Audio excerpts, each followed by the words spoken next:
विद्यार्थी मित्रों, हवे प्रथम कसोटीनुं आपणे एक छेल्लुं चेप्टर आव्या। प्रकरण नंबर 6 रेखाओ अने खूणाओ। आ प्रकरण में 3 विभागमां वेच्युं छे। केटला विभागमां वेच्युं छे? 3 विभागमां। एक थियरी विभाग, बीजो दाखला विभाग अने छेल्लो आवशे प्रमेय विभाग। એટલે થોડુંક લાંબુ ચેપ્ટર છે, ઓછામાં ઓછા 6-7 જેવા વિડીયો થશે, બરાબર? તો થોડાક વિડીયોમાં સમજાવીશું, થોડાક આપણે ગૂગલ ઝૂમ ઉપર લેક્ચર લઈશું। જોઈએ, પહેલા થિયરી વિભાગ સ્ટાર્ટ કરતા પહેલા કેટલી વ્યાખ્યાઓ સમજી લઈએ। પહેલી વ્યાખ્યા છે રેખાખંડની। તો બે અંત્ય બિંદુઓ વાળા રેખાના ભાગને રેખાખંડ કહે છે। બે અંત્ય બિંદુ હોય એટલે આ રીતે એ અને બી, તો આવા જે ભાગ હોય એને રેખાખંડ કહેવામાં આવે છે। બીજી વ્યાખ્યા છે કિરણની। એક જ અંત્ય બિંદુ ધરાવતા રેખાના ભાગને કિરણ કહે છે। તો એક જ અંત્ય બિંદુ એટલે કે આ એક અંત્ય બિંદુ અને બીજી તરફ અનંત તરફ વિસ્તરેલું હોય એને કિરણ કહેવામાં આવે। ચલો, બીજી એક વ્યાખ્યા છે સમરેખ બિંદુઓ અને અસમરેખ બિંદુઓ। આ બધું તમે શીખી ગયેલા છો। તો પહેલી વસ્તુ, સમરેખ બિંદુઓ કોને કહેવાય? તો જો 3 કે તેથી વધુ બિંદુઓ એક જ રેખા પર આવેલા હોય તો તેને સમરેખ બિંદુઓ કહે છે। ફોર એક્ઝામ્પલ, હું એક આ રેખા દોરી દઉં છું, એના પર હું આ એ, બી, સી અને ડી 4 બિંદુઓ મૂકી દીધા, તો આ બધા જ બિંદુઓ સમરેખ બિંદુઓ કહેવાય। એ સિવાયના, સપોઝ હું કોઈ એક બિંદુ ઈ લઈ લઉં છું, તો અહીંયા એ, બી, સી, ડી, ઈ, તો આ જે બિંદુઓ બન્યા એ અસમરેખ બિંદુઓ કહેવાય। હવે જતા રહીએ છીએ ખૂણાના પ્રકાર। પહેલો લઘુકોણ, તો જે ખૂણાનું માપ 0 અને 90 અંશ વચ્ચે હોય એને લઘુકોણ કહે છે। x બરાબર 0 less than x less than 90, એટલે 0 અને 90 અંશના વચ્ચેના ખૂણાને લઘુકોણ કહેવાય। દાખલા તરીકે હું લખું છું 47 અંશ, તો આપણા માટે 47 અંશ એ શું કહેવાય? લઘુકોણ કહેવાય, બરાબર? બીજો લઈ લઈએ કાટકોણ। જે ખૂણાનું માપ 90 અંશ હોય એને કાટખૂણો કહેવાય। આ કાટકોણની વ્યાખ્યા થઈ ગઈ। એની આકૃતિ છે, સિમ્પલ છે, તમે શીખી રહ્યા। ગુરુકોણ, જે ખૂણાનું માપ 90 અંશ અને 180 અંશની વચ્ચે હોય તે ખૂણાને ગુરુકોણ કહે છે। આ ગુરુકોણની આકૃતિ છે। દાખલા તરીકે ફોર એક્ઝામ્પલ હું લઈ લઉં છું 112 અંશ, તો આપણા માટે 112 અંશ એ શું કહેવાય? ગુરુકોણ કહેવાય। કેમ? કારણ કે તેનું માપ 90 અંશ અને 180 અંશ વચ્ચે છે। 90 અંશ less than z less than 180, એટલે ઝેડ માપ તમારું 90 અને 180 અંશ વચ્ચે હોય। સરળ કોણ, જે ખૂણાનું માપ 180 અંશ હોય તે ખૂણાને સરળ કોણ કહે છે। સરળ કોણ એટલે કે સીધી લીટી। આર્યો માપ 180 અંશ થાય, એટલે x બરાબર 180 અંશ। ચલો, હવે બીજો એક નવો અગત્યનો શીખીએ છીએ વિપરીત કોણ। વિપરીત એટલે કે વિરુદ્ધ કોણ, જે ખૂણાનું માપ 180 અંશ અને 360 અંશ વચ્ચે હોય તે ખૂણાને એક વિપરીત કોણ કહે છે। દાખલા તરીકે આ મેં એની આકૃતિ દોરી છે, એટલે કે આ જે ટી બન્યો આપણા માટે વિપરીત કોણ છે, જેનું માપ 180 અને 360 અંશ વચ્ચે આવે છે। ટૂંકમાં વિપરીત કોણ બરાબર અંદરનો ખૂણો x હોય તો 360 માઇનસ x બરાબર તમને વિપરીત કોણ મળી જાય, જેને વિરોધી કોણ પણ કહેવામાં આવે છે। કોટી કોણ, જે બે ખૂણાના માપનો સરવાળો 90 અંશ થાય તે એકબીજાના કોટી કોણ કહે છે। ટૂંકમાં કોટી કોણ બરાબર આ રીતે તમે લખી શકો, કોટી કોણ બરાબર 90 માઇનસ x, x એટલે ગમે તે બેનો સરવાળો 180 અંશ થાય। સેમ વસ્તુ પૂરક કોણ, જે બે ખૂણાના માપનો સરવાળો 180 અંશ થાય તે બે ખૂણાને એકબીજાના પૂરક કોણ કહે છે। માટે પૂરક કોણ બરાબર તમે આવું કંઈક લખી શકો 180 માઇનસ x।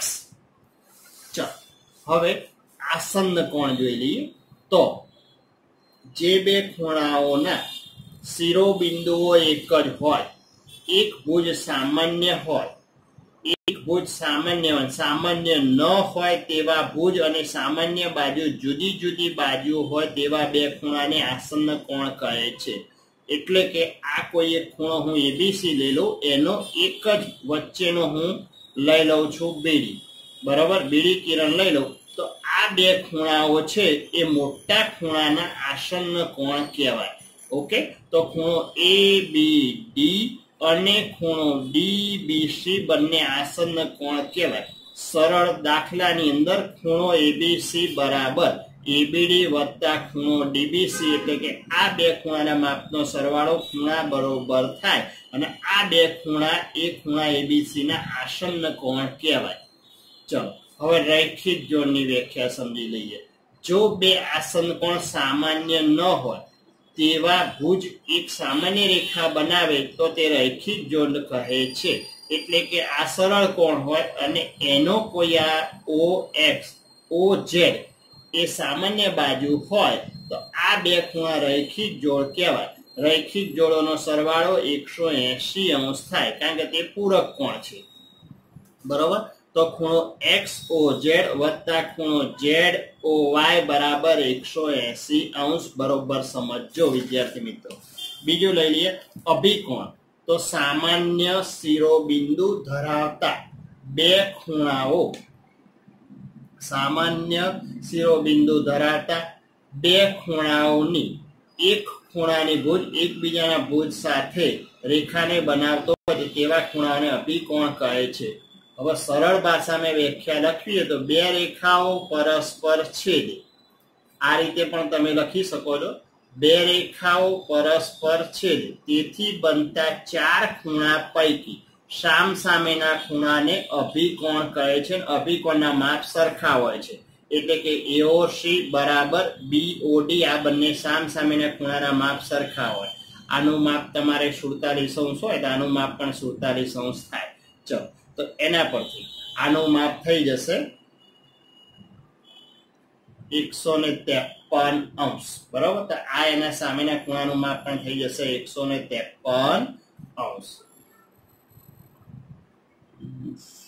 133 અંશ આવશે, 133 અંશ, કારણ કે આ બંનેનો સરવાળો કેટલો થાય 180 અંશ થવો જોઈએ। ઓકે, હવે ત્રિકોણના સરવાળો, ત્રિકોણ તો તમે જોયેલો જ છે, ત્રિકોણના ત્રણેય ખૂણાનો સરવાળો 180 અંશ થાય। હવે બીજી એક અગત્યની વ્યાખ્યા છે ત્રિકોણનો બહિષ્કોણ। હવે આ ત્રિકોણ મેં દોરી નાખ્યો, આ ત્રિકોણ મેં એબીસી દોરી નાખ્યો, એબીસી, ત્રિકોણના ત્રણેય ખૂણાનો સરવાળો 180 અંશ થાય। હવે બહિષ્કોણ કોને કહેવાય? તો કોઈ પણ એક બાજુને આ તરફ લગાવીએ તો આયો જે ખૂણો બની ગયો એ ત્રિકોણનો શું કહેવાય? બહિષ્કોણ કહેવામાં આવે છે। અને ખૂણો એ અને ખૂણો બી એ અંતઃસમુખ કોણ કહેવામાં આવે છે। હવે આની અંદર એક સૂત્ર છે, ખૂણો એ સી ડી બરાબર ખૂણો એ વત્તા ખૂણો બી, એટલે કે અંતઃસમુખ કોણોનો સરવાળો, આર્યા જે બે ખૂણા ખરા એને તમે કહી શકો છો અંતઃસમુખ કોણ, એટલે કે બહિષ્કોણનો સરવાળો અંતઃસમુખ કોણોના સરવાળા જેટલો હોય છે। આ સૂત્ર યાદ રાખવાનું છે। અત્યાર સુધીના જેટલી પણ વ્યાખ્યાઓ શીખ્યા એ વ્યાખ્યાઓ બરોબર સમજવાની છે, પાછલા ધોરણોમાં આવી ગયેલી છે 8મા ધોરણમાં। હવે સમાંતર રેખાઓની છેદિકાથી બનતા ખૂણાઓ, તો આ સમાંતર રેખા છે વિદ્યાર્થી મિત્રો, આ સમાંતર રેખા હું લઈ લઉં છું। હવે એની છેદિકા હું લઈ લઉં છું ટી લઈ લઉં છું, આ બે સમાંતર રેખાઓ એલ અને એમ છે, એની છેદિકા ટી લઈ લઉં તો તેથી બનતા જુદી જુદી ટાઈપના ખૂણાઓ છે। તો અહીંયા આપણે A B C D P Q R S, હવે આ સમાંતર રેખાઓની છેદિકાથી જુદા જુદા 8 પ્રકારના ખૂણા બને છે। એક, આ બીજો ખૂણો, આ ત્રીજો ખૂણો, આ ચોથો ખૂણો, આ પાંચમો ખૂણો, આ છઠ્ઠો ખૂણો, સાતમો ખૂણો, બરોબર છે। તો આની અંદર બરોબર સમજી લેજો, 8 ખૂણાઓ મેં પાર્ટ્સ પાડી દીધા, તો આની અંદર 8 ખૂણાઓ કયા કયા છે પહેલા લઈ લઉં છું યુગ્મ કોણ. યુગ્મ કોણના સંકેતમાં યાદ રાખવાની ટેકનિક છે જે બરોબર સમજો. યુગ્મ કોણની બે જોડ બને છે. કેટલી જોડ બને છે? બે જોડ બને છે. બે જોડ કઈ કઈ? તો જો એક આર્યો ઝેડ આકાર બન્યો, એક આર્યો ઝેડ આકાર બન્યો, એટલે કે ખૂણો 4 ઇઝ ઇક્વલ ટુ ખૂણો 6. યુગ્મ કોણની જોડ સમાન હોય. ચલો બીજી યુગ્મ કોણની જોડ કઈ બનશે? તો ખૂણો 3 બરાબર ખૂણો 5. બરોબર સમજો. આના પરથી તમારા દાખલાઓ ગણવાના આવશે. બરોબર. ચલો બીજા નંબરની જોડ બનશે અનુકોણ. અનુકોણને યાદ રાખવાની ટેકનિક F છે અને તેની 4 જોડ બને છે. 4 જોડ બને. બરોબર સમજો. હવે જુદા જુદી 4 જોડ કઈ કઈ? તો હવે અહીંયા ઝેડ માટેની બે જોડ કઈ કઈ છે? તો ઝેડ માટેની તમે બે જોડ યાદ રાખવાની ટેકનિક, એક આવો ઝેડ અને એક આવો ઝેડ. એવી જ રીતના 4 જોડ F માટેનો, એક આવો F આવશે, એક આવો ઊંધો F આવશે, એક આર્યો F આવશે, એક આર્યો F આવશે. આવા જુદા જુદા આરી આકૃતિમાં F લેવાના છે. ઓકે, તો હું તમને 4 જોડ લખી બતાવું છું. અનુકોણના માપ પણ સમાન હોય છે. જોજો આ 1 અને 5. બરાબર. આપણે સ્ટાર્ટ કરીએ છીએ આર્યા સમા F થી સ્ટાર્ટ કરીએ તો આર્યો F. તો આ 3 અને 7 અનુકોણની જોડ બની. તો 3 બરાબર ખૂણો 7. તો આ બંને અનુકોણ થાય, એના માપ સરખા થાય. પહેલી જોડ.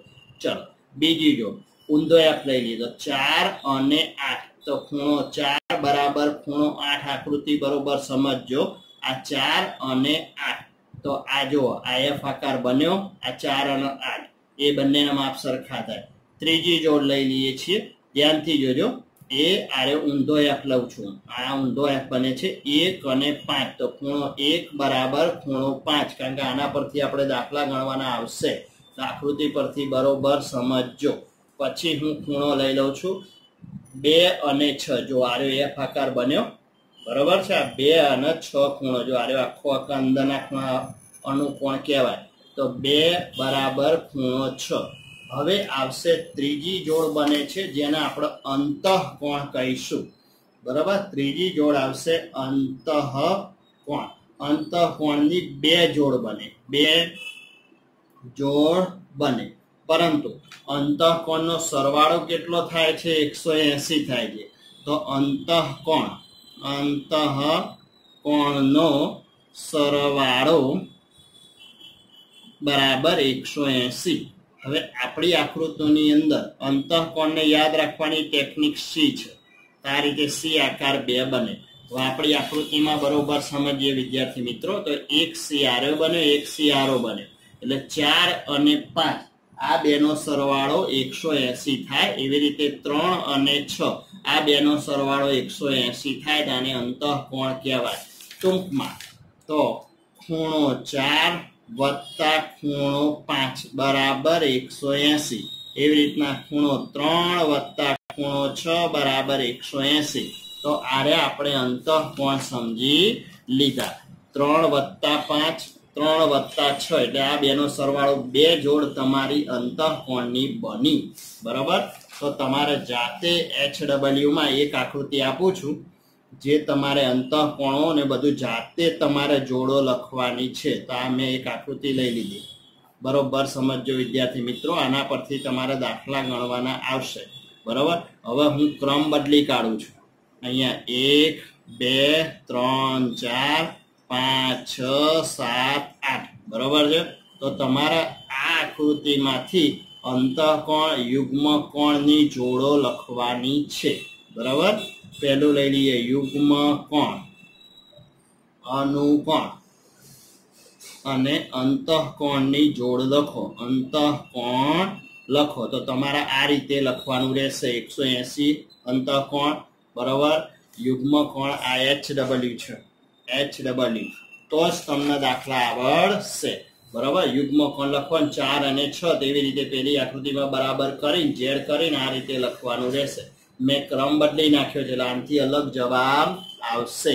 બરાબર. આ થિયરી સમજ્યા હશો તો જ તમને દાખલા આવડશે.